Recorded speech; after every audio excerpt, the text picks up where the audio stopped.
Allah Subhanahu wa ta'ala mengingatkan di dalam hadis qudsi. Apa kata Allah?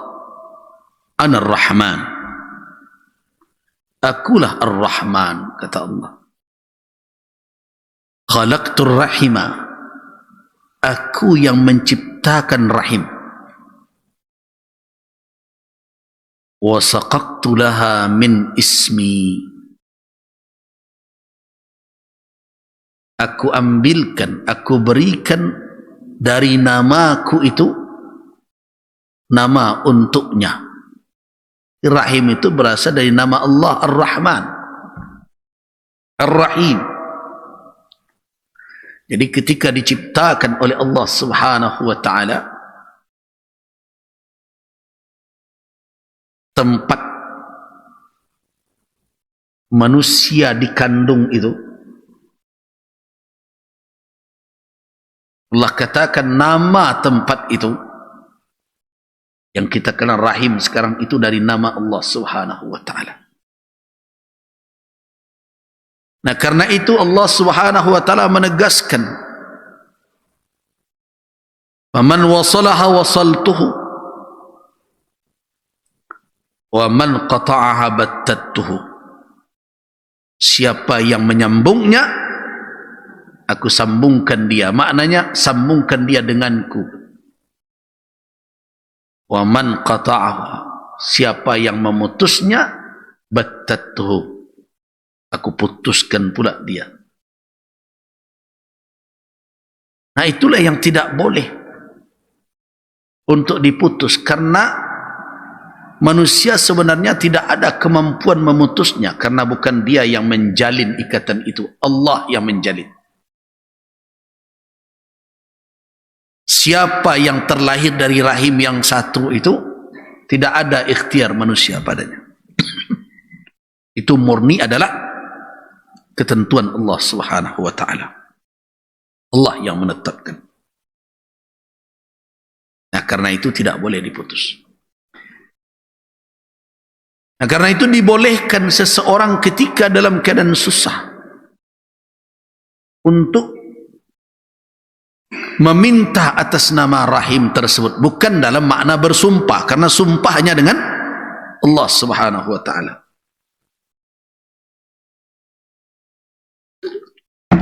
Demi kekerabatan. Makna di situ bukan bersumpah, kekerabatan antar mereka. Orang sering, kepada siapa biasanya tabiat manusia mendekat, menghampir ketika berada dalam kesusahan, kalau bukan kepada kerabatnya. Nah, hak kekerabatan itu terkadang dipakai orang agar saling melapangkan, saling meringankan, saling menolong, saling membantu. Nah, kita diseru oleh Allah, ittaqu, jandek karano arato pulo taputu itu.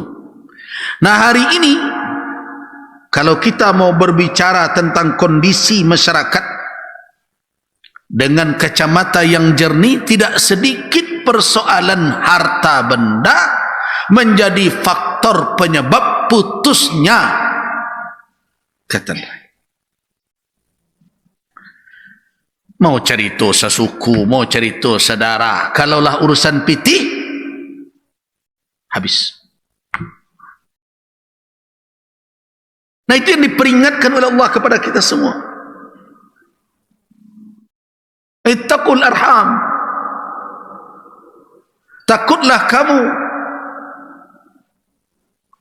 jangan sampai rahim itu kamu putuskan ikatannya. Jadi ittaqul arhama, kan itu yang ditakdirkan. Ittaqullah alladzi tasaaluna bih wattaqul arham fala tuqatti'uha. Bertakwalah kamu kepada Allah, di mana nama Allah kamu pakai untuk saling meminta, dan bertakwalah kamu kepada Allah, jangan sampai rahim kamu putuskan ikatan. Artinya apa? Jaga apa yang disuruh oleh Allah untuk disambungkan. Jaga jangan sampai terlanggar peringatan Allah. membuat kamu menjadi orang yang fasik kalau itu kamu lakukan. Karena Allah katakan, siapa itu al-fasiqun? Alladzina yanquduna ahdallahi min ba'di mitsaqi wa yaqta'una ma amara Allahu bihi ayyusal. Orang fasik itu adalah orang-orang yang memutuskan apa yang diperintahkan oleh Allah untuk disambungkan. Apa yang diperintahkan Allah untuk disambungkan? Ar-Rahim. Hubungan nasab dan hubungan kekerabatan rahim. Di Minangkabau babako je bersuku, jago kedua ni. Itu kerabat awak. Kerabat bertali nasab, kerabat bertali rahim. Makanya Minangkabau tidak menganut sistem matrilinear. Kalau matrilinear itu garis keturunan apa dari ibu, nindak. Orang Minang menjago keduanya. Jadi gabungan sebenarnya kalau disebut nama matrilinear dan patrilinear. Garis kekerabatan Minangkabau itu keduanya dijaga. Garis keturunan dari nasab, yaitu kepada bapa itu bertali nasab, bako dan sebagainya. Kemudian ada garis keturunan, garis kekerabatan melalui tali rahim, yang itu dikatakan suku.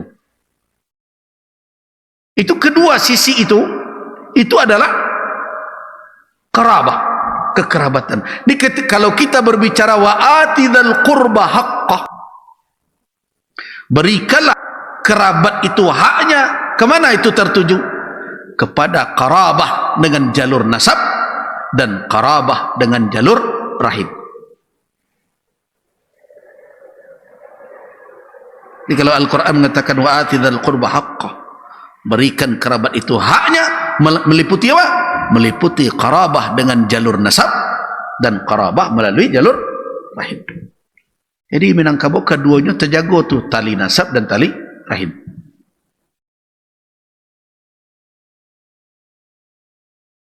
Nah, kalau ada orang yang memutus itu, kata Allah, itulah orang-orang fasik.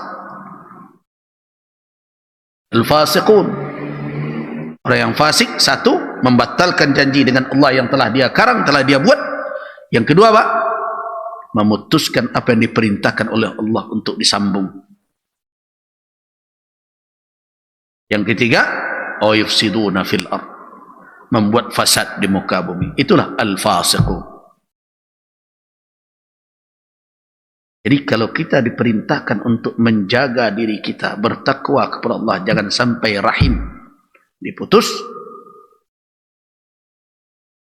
itu adalah seruan Al-Quranul Karim yang hari ini banyak yang tidak dijaga orang.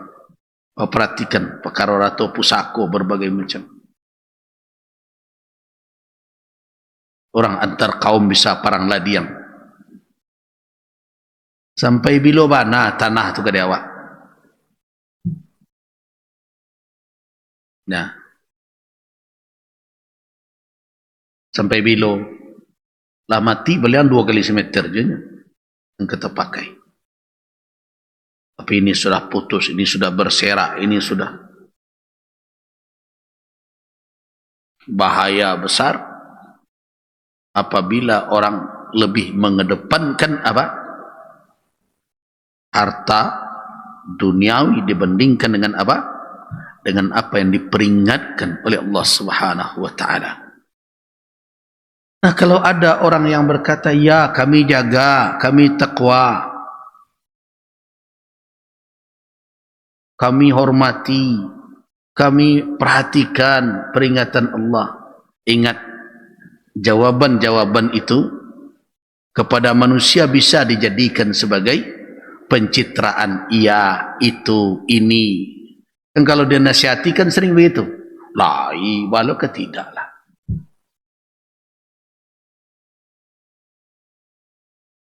Sebagian pengelola zakat kan tidak senang dengan MUI Sumatera Barat. Kenapa? MUI Sumatera Barat berulang kali terus mengingatkan, ittaqullah, bertakwalah bapak-bapak dengan harta umat ini. Nah, katakan ada yang minta fatwa, difatwakan bagaimana Buya agar meningkat pemungutan zakat ini. Saya katakan saya tidak mengeluarkan fatwa lagi. Kenapa? Karena meningkat atau tidaknya penggunaan zakat tidak terkait dengan fatwa kami. Al-Quran sudah menjelaskan. Tapi tergantung dengan apa? Dengan kepercayaan para muzaki, masyarakat dengan lembaga yang bapak-bapak kelola. Nah, masalahnya adalah ketika memungut zakat minta fatwa kami. Ketika ke membagian lupa saya fatwa. Nah, ketika saya berkata demikian, ada tu saya dapat informasi sebagai ada pengurus zakat kabupaten tertentu mengada agih pangguang Majlis Ulama Sumatera Barat mereka itu. Begitu, coba bayangkan.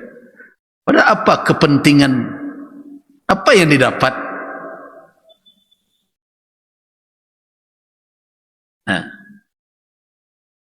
MUI Sumbar sedih sebenarnya kalau memikirkan zakat ini. Pernah dahulu ada supir MUI miskin. MUI berapalah bisa memberikan gaji untuk supir itu. Sekarang sudah meninggal beliau, rahimahullah. Diajukan untuk mendapatkan bantuan zakat, saya tidak bisa. MUI yang mengajukan. Ya tapi sudahlah, kan karena kita tidak berfatwa untuk diri kita. Tetapi ketika kita mengingatkan seperti itu pun ada yang tersinggung. Jadi di mana itu jawaban kami bertakwa, kami takut kepada Allah? Nah, akhirnya saya katakan ya sudah, baca saja ayat pertama surah An-Nisa itu, tapi tolong ulang-ulang merenungkan yang akhir dari ayat itu. Jawaban mereka bisa lepas, bisa melepaskan dari peringatan kita. Tetapi apakah mereka bisa bersandiwara di hadapan Allah Subhanahu wa taala? Tidak. Innallaha kana alaikum raqiba. Tahu tak Bapak dan Ibu, kalau Allah menutup suatu peringatannya dengan kalimat raqib, nah itu menjadi isyarat bahwa orang yang berlaku seperti itu, ya, yang terlibat dengan hal-hal yang demikian, itu tidak bisa lolos dengan segala apapun trik yang mereka buat. Dan itu pertanda Allah Subhanahu wa taala memberikan petunjuk kepada kita bahwa orang yang mengelola bisa saja berputar-putar dengan berbagai cara seolah-olah mereka telah menunaikan kewajiban, sehingga manusia akhirnya memaklumi apa yang mereka buat. Tetapi ingat, Allah Maha mengawasi sedetail apapun, mulai dari alasan tertulis sampai alasan yang ada dalam hati orang-orang yang mengelola tersebut. Karena itu bertakwalah kepada Allah, takut. Ini kalau Allah katakan innallaha kana alaikum raqiba, apa maknanya? Berarti orang-orang yang terlibat dalam hal ini orang-orang yang patut diawasi. Patut diawasi. Tapi dalam kenyataannya sebagian dari mereka ada yang tidak mau diawasi orang. Ada. Kalau dipertanyakan berangnya, padahal dikelolanya ratus ya, ratus umat. Nah, ketika Allah katakan innallaha kana alaikum raqiba, berarti orang yang bergelimang dengan dua perkara ini adalah orang-orang yang sangat pantas untuk diawasi pekerjaan mereka dan tugas mereka. Karena itulah raqib, supaya mereka jangan merasa aman saja berbuat dengan sekehendaknya, kemudian menampilkan di hadapan umat seolah-olah mereka telah bertakwa kepada Allah dalam mengelolanya. Boleh, manusia boleh tertipu, tetapi Allah tidak bisa mereka tipu sama sekali. Ittaqullah. Saya sampaikan ini dalam rangka mengajak kita semua, termasuk diri saya sendiri, agar kita betul-betul istiqamah di dalam menjalankan tugas-tugas yang kita sandang terkait dengan apa? Dengan perkara-perkara yang menggoda keimanan kita dan yang bisa menyelewengkan kita dari jalan dan petunjuk Allah Subhanahu wa taala. Nah, ayat berikutnya sangat berkaitan dengan ayat sebelumnya. Salah satu yang harus kamu bertakwa padanya dan kamu harus betul-betul menjaga keistiqamahanmu di dalam terkait dengan perkara hak orang lain adalah harta anak yatim. Jadi ayat ini betul-betul awal dibuka dengan kalimat manusia, hubungan antar manusia, bahwa mereka satu keturunan. Kemudian berikutnya bagaimana seseorang bertakwa dengan harta yang ada di tangan orang lain, dan begitu juga terkait dengan hubungan antara sesama mereka. Allah mengawasi kamu terkait dengan itu. Kemudian datang ayat wa atul yatama amwalahum. Ini terkait dengan apa? Amanah lagi terkait dengan harta finansial. Ada yang bertanya, ini surat An-Nisa ya. Tapi kenapa dimulai lebih banyak terkait dengan harta?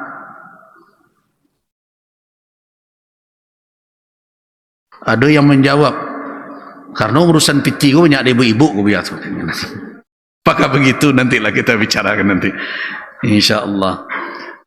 Jadi memang surat-surat Al-Quran itu dinamai dengan apa yang ada di dalamnya. Kecuali ada 3 surat kalau tidak salah yang tidak ada di dalamnya nama surat tersebut. Salah satunya surat Al-Ikhlas. Ada 3. Surat Al-Fatihah, surat Al-Ikhlas, dan surat Al-Anbiya kalau tidak salah. 3 surat ini tidak ada kata itu di dalam ayat-ayatnya. Al-Fatihah tidak ada kata Al-Fatihah itu dalam, tidak ada. Al-Ikhlas, Al-Anbiya juga tidak. Jadi kalau yang lain ada. Al-Baqarah ada, Ali Imran ada, An-Nisa, yang lain juga ada surat apapun. An-Nas, Al-Falaq, Al-Masad, ada semua.